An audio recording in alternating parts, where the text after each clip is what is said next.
I want to talk a little bit about some of what I think are really smarter, better arguments to make. Let me begin with what I just mentioned, that asymmetry about when it comes to Israelis talking about terrorism versus Palestinians talking about occupation. The point that the Israeli spokesman needs to make isn't you're committing terrorism.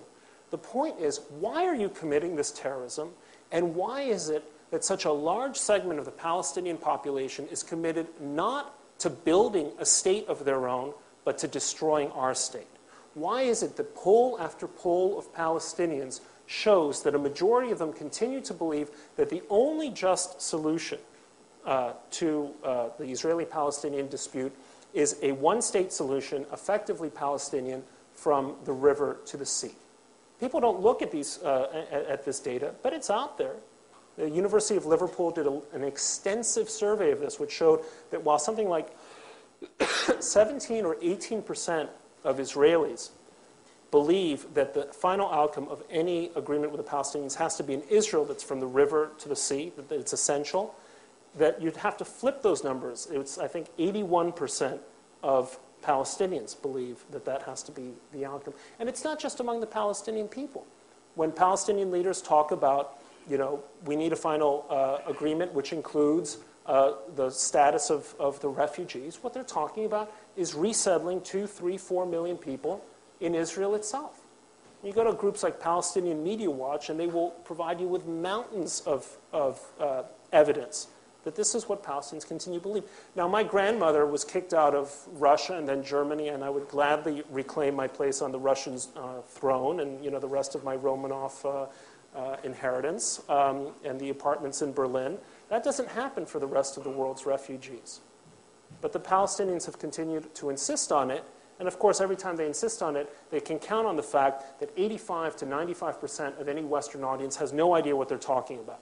No clue what it means when they talk about the refugee situation. Now, connected to that is this concept of the occupation. A lot of people say, yeah, Israel's a terrific country. We're all for Israel. It's great, great place, wonderful. Tel Aviv, great city. But you have to end the occupation. I was on TV. I was debating David Remnick, who is the editor of the New Yorker. And Remnick had just come back from a trip from Israel, and he said, but Brett, this occupation, it's just so corrosive. It's just eating away at Israel's soul.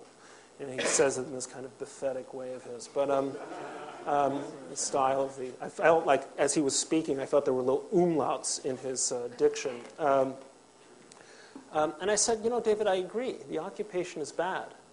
I wish there weren't an occupation. I wish it could end tomorrow. But for Israel, the question is, what happens the day after the occupation ends? You're assuming that the moment the occupation ends, as you see it in your Western terms, the conflict ends. But when Israel's occupation of Gaza ended once and for all in the fall of 2000, in the late summer of 2005, what happened wasn't peace.